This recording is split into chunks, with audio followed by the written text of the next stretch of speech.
बिस्मिल्लाहिर्रहमानिर्रहीम अस्सलाम वालेकुम वरहमतुल्लाहि वबरकातुहू। इतवार की दीवार है 29 तारीख है ज़ीकात शरीफ दी, 17 तारीख है मई दी ते 4 तारीख है अज जेठ दी। मैं मुमताज़ तारिक तुसां दे बकरी गाल उम्मीद है सारे सज्जन खैर सल्लत नाल सो अल्लाह ताला अपनी हिफ्ज़ व अमान च रखे। ਅੱਜ ਦੀ ਵੀਡੀਓ ਦੇ ਵਿੱਚ ਮੈਂ ਦੇਦਾ ਪਿਆ ਵੀ ਖਬਰ ਦੇ ਵਿੱਚ ਕਿ IMF ਪਾਕਿਸਤਾਨ को किस्त जारी कर ਦਿੱਤੀ है, लेकिन छुरी को तेज करके दगे तो साढ़े हूँ बोटियां वाला मजीद कपी जाना लैन।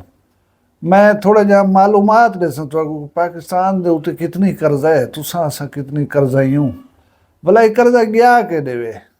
ये थोड़ी जी मालूमाती वीडियो है, शायद बहुत सारे लोग मिजाज कने हट के होवे। जरा दिलचस्पी रखते हो वीडियो को देख गिने, जरा नहीं गल सुन या देखना चाहना वो छुट्टी है। लेकिन मैं उनके पहले गुजारिश करे सा, शुक्रिया अदा करे सा उन्हें दोस्तों का जिन्हें कमेंट दे विच व्हाट्सएप से रबता करके मेरी चाची साहिबा की बख्शिश की दुआ की थी, मेरे नाल अरमान कीते ने, उन्हें मेरे दुख को दुख समझे। ये एक तासुर जरा असा कायम की खड़ूंगे ना, तुसा असा एक फैमिली हूँ उनका तुसा सबूत दिते। अल्लाह ताला मेरी चाची की मगफरत फरमावे। उनके बाद पिछली वीडियो दे दू गल एक गल की जरा लॉकडाउन हुकूमत लाई खड़ी है ना, कारोबारी लोगों को ढेर सारी परेशानी आई। मैं खैर दर्जी के हवाले के नाल गल की आई, लेकिन ओवरऑल बिजनेसमैन जरे ना वो परेशान नहीं हुकूमती फैसले के उत्ते। बहुत सारी आवाज़ा उठदियां पैन, साड़ी आवाज़ ही उनके शामिल आई। मैं वीडियो बना के ईजी चावला जो मीडिया डिठे से उन्होंने खबर आ चुकी है कि हुकूमत ने 1 जून तक लॉकडाउन जो है हटा दिया है। रिलैक्सेशन है कारोबारी लोगों वास्ते, ढेर सारे मामला जो ठीक थी वसन उन्हें ते अल्लाह कर 1 जून जरे वाले होसी की जरूरत ना होसी। बहरहाल हुकूमत है वाला ला देसन नाफिज कर देसन तो मनना पोसी जिमें पहले मनी खड़े हसे।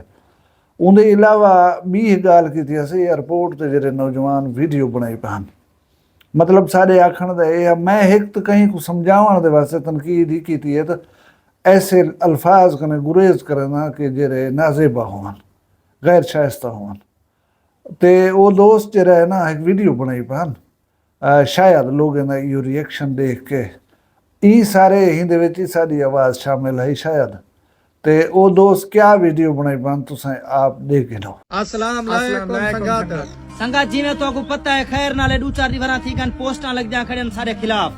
हर बंदा गलत कमेंट देना पाए, मंदे कढ़ना पाए, सारे उते वीडियो बनाना पाए। ऐसा कीता क्या है? हर बंदा एयरपोर्ट ते फनी वीडियो बने दे, असा ही फनी वीडियो बनाइए। आज तक ऐसा कहीं दे खिलाफ बलदा नहीं चली था, ठीक है सारी वजह तो वायरल था। असा वीडियो बने दे यार हाथ मारन नाल या ई डिंगे टूरन नाल क्या है? हर बंदे को पता है असा वीडियो फनी बने दे टप्पे ते पाए पने चले आए। हर बंदा सारे उते वीडियो दिल आके लाइक करो, दिल ना आके सारी वीडियो उत्ते कर छोड़ो, सब गलत कमेंट ना दिता करो, मेहरबानी करो। बाकी संगात यार फेसबुक ते पोस्टां लाई पियो, टिकटॉक ते मेहरबानी करो तो हाथ बद के पोस्टां ये कटाओ डिलीट करो। लोग गलत कमेंट दी पान, गलत गाली दी पान। असा ने शरीफ आदमी है, गरीब बंदे वीडियो बने हर कोई दे दे खिलवे दे लोकां नाल में माहौल सिस्टम की। तो सारी वीडियो देखण नाल कितना चेहरे खुश थी ना, ठीक है। वो आदने बांदर आगन टप्पे खंदन निजाम एंड सिस्टम एंड हुण मैं को जरी हैरत थी है वो ही गाल दे उत्ते थी है उन्हें को हाल ही भी ये कंटेंट अपना जो है वो नाजेबा नहीं लगता, वो को फनी कंटेंट आते पान।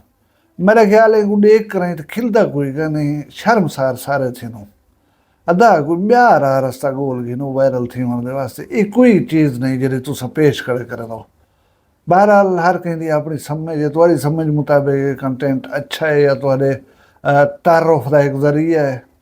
हुण असां तुहाडे नाल ब्याह डब तो नहीं कर सकते, तबसरा कर सकते असें जेह्ड़ा कुछ असां सोचेंदे पैसे या समझेंदे पैसे, बाकी अगू तो तुहाडी मर्जी है। हुण मैं जुलदा वीडियो के असल टॉपिक वाले पासे कि IMF ने आखे 800 कुछ अरब रुपए के मजीद टैक्सेस लाओ आवाम के उत्ते। एक तो मैं को ये समझ नहीं आती IMF ये मुतालबा क्यों नहीं करेंदी कि अदा तुसा जरा है ना अपने तनख्वाही घट करो, मैंबरान असैम्बली या हुकूमती जरा नुमाइंदे ही वे अपने प्रोटोकॉल घट करो, वजीर आजम हाउस का बजट जो है उनको कट मारो, गवर्नर का जरा है या वज़राए आला जो है इन्हें दे बजट घट करो।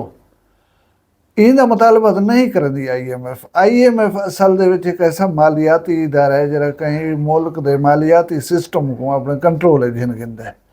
हुण तुसां कई सरकारी मुलाज़िम की तनख्वाह 1000 जो वधावणी है, IMF इजाज़त देसी तो तुसां वधा सकसो, ना देसी तुसां नहीं वधा सकदे। मैं ॾेदा पिया कि 5 रुपए पेट्रोल दा जेह्ड़े कमी कीती है ना, कमी है या इजाफा है, ये मैं तो दसावां कि साडा हमसाया मुल्क है इंडिया, ਇਹਦੇ ਵਿੱਚ ਆਖਰੀ ਦਫਾ ਕੀਮਤਾਂ 'ਚ ਇਜ਼ਾਫਾ ਕੀਤਾ ਗਿਆ 2020 ਦੇ ਵਿੱਚ। 6 ਸਾਲ ਕੀਮਤਾਂ ਨਹੀਂ ਵਧਾਈਆਂ ਘਟਾਈਆਂ ਗਿਆ, ਉੱਥੇ ਜਿਹੜੇ ਹਨ ਉਹ ਰਹਿ ਗਏ। ਹੁਣ ਉਹਨੇ ਫੀ ਲੀਟਰ 3 ਰੁਪਏ ਇਜ਼ਾਫਾ ਕੀਤੇ ਤੇ ਉਹਦੀ ਮੋਦੀ ਦੀ ਜਾਂ ਗਵਰਨਮੈਂਟ ਇੰਡੀਆ ਦੀ ਜਿਹੜੀ ਬੇਇੱਜ਼ਤੀ ਥੀਂਦੀ ਪਈ ਹੈ ਨਾ, ਜਿਹੜਾ ਆਵਾਮ ਉਹਨਾਂ ਦਾ ਉਰਸ ਵੀ ਪੜਦੀ ਹੈ, ਉਹ ਸੁਣਨ ਨਾਲ ਤਾਲੁਕ ਰੱਖਦੇ। 3 ਰੁਪਏ ਫੀ ਲੀਟਰ असा कुछ 80 रुपया वधाए ने, असा टस्क ने मासी नहीं सथे। असा असल दे विच अपने अपने लुटेरे बनाए खड़ो, असा साडा लुटेरा लुटेना पिया हो असा लोगों को बाद ठीक करे ना पाए, कोई ब्या लुटेरा लुटेना पिया हो जिंदे नाल साडी नहीं बनदी ते उंदा पिछे असा उर्स पढ़ दूं वत ओ बेमार का जे रहन ओ उंदा दिफा बैठे करना होना। हुण ये 860 अरब रुपए दे जे इजाफी टैक्स ने किवें गिने सन, ये इवें गिने सन जिवें पहले गिनदे खड़न, मतलब बिजली वधाए दिओ फी यूनिट, पेट्रोल की कीमतों में इजाफा कर दो।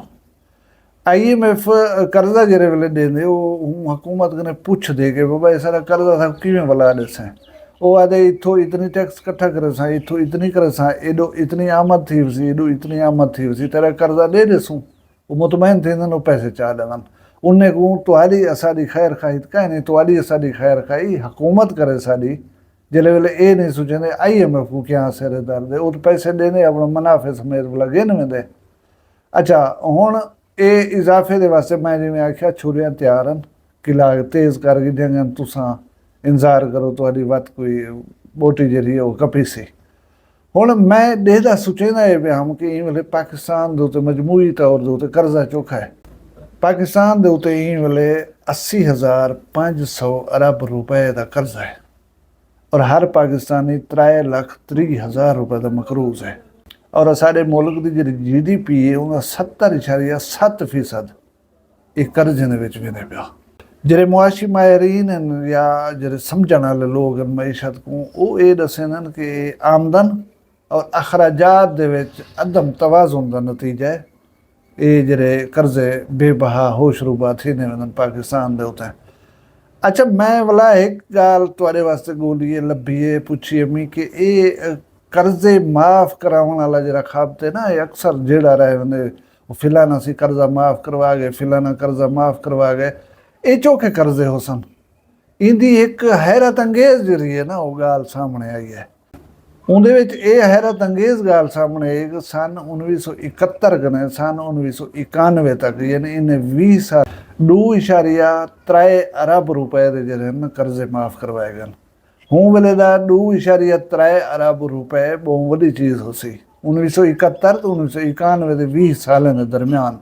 भला अगू तो जरे वेले जुलो 1991 कने 2009 तक इन्हें 18 साल 84.6 अरब रुपए जरे कर्जे माफ़ करवाए गए। इहदे विचों तुसां ये नोट करे सो कि जिवें चोर होंदे ना चोरी करन सिखदे नवां नवां ते उन्हें हाथ चढ़िया हुआ नहीं होंदा, पहले चोरी की ने या बशकवा की ने 2.3 अरब रुपए की, पिछे कोई ट्रेड थी वला की ने 84.6 अरब रुपए का डाका मारे ने। ये ओबे को बशक दो इतना, ओबे को बशक दो, ये मजमूई तौर पर इन्हें 16 साल है ना कर्जा माफ़ किया गया। हुण तैयार थी बहु मैं जी चीज़ दसन वाला मैं जिवें दसे ना पहले चोर होने अणसिखंदड़ छोटी छोटी चोरी करते, पिछे जो हाथ चढ़ रहे वो पिछे होंगे झिझक जी वो खत्म थी वञे, वड्डे वड्डे डाके मरंदे। 2009 कने 2015 ये 6 साल का अरसा है। इन 6 साल गस करो चोखा इन्हें कर्जा माफ़ करवाया उसे 345.4 अरब रुपए, 345.4 अरब रुपए। हकीकत यह है कि तुसा कहीं छोटी मोटी बैंक कने खुशहाली थी गई, NRSP थी गई या कोई बी बैंक थी गई उन कने एक 20,000 रुपए का कर्जा खा निकलाओ, 20,000 रुपए का कर्जा बशकवा निकलाओ। इन्हें 400 अरब रुपए के कर्जे को डकार दे छोड़े वाला ये चढ़े कहने उत्ते खड़न आम पाकिस्तानी दे उत्ते। उनकी यह वजह है कि असा हर पाकिस्तानी बाल जो है सजा जाया जेरे वेले सारी आबादी के उत्ते कर्ज तकसीम थी 3,30,000 रुपए के मकरूज हूँ। असा को खुद पता ही नहीं ये पैसा कितना आए कितना लगे, कोई इन्हें ना आदत कर सकते ना कोई लोग ने पूछ सकते बोले ये मार का पैसे जो चाहे हो कितने के दिन में। बहरहाल असा आवाम हमेशा कुर्बानियाँ देनी है, मजीद कुर्बानी वास्ते तैयार थी। वो वीडियो किमें लगी है कमेंट अपनी राय का इजहार करे सो। पसंद होने सारे वीडियो चैनल सब्सक्राइब करो, अपने यारें दोस्तों ने करवा के नो, वीडियो को लाइक शेयर करे जा। अपना ढेर सारा ख्याल रखा है, मुझ दुआ याद रखा है। जींदे कल मिलसूँ कहीं भी वक्री गाल नाल, फिलहाल मुझे इजाजत दो। अल्लाह हाफ़िज़। वक्री गाल कहनी वक्री गाल मुमताज तारिक दी। वखरिया गाली वखरा चैनल सराइकी वसीब दे सच्चे रंग तुहाडे अपने यूट्यूब चैनल वक्री गाल दे संग। वक्री गाल को यूट्यूब ते सब्सक्राइब करो ते नाल नोटिफिकेशन बिल ऑन करेंदे हुए आल करना ना भुलाए।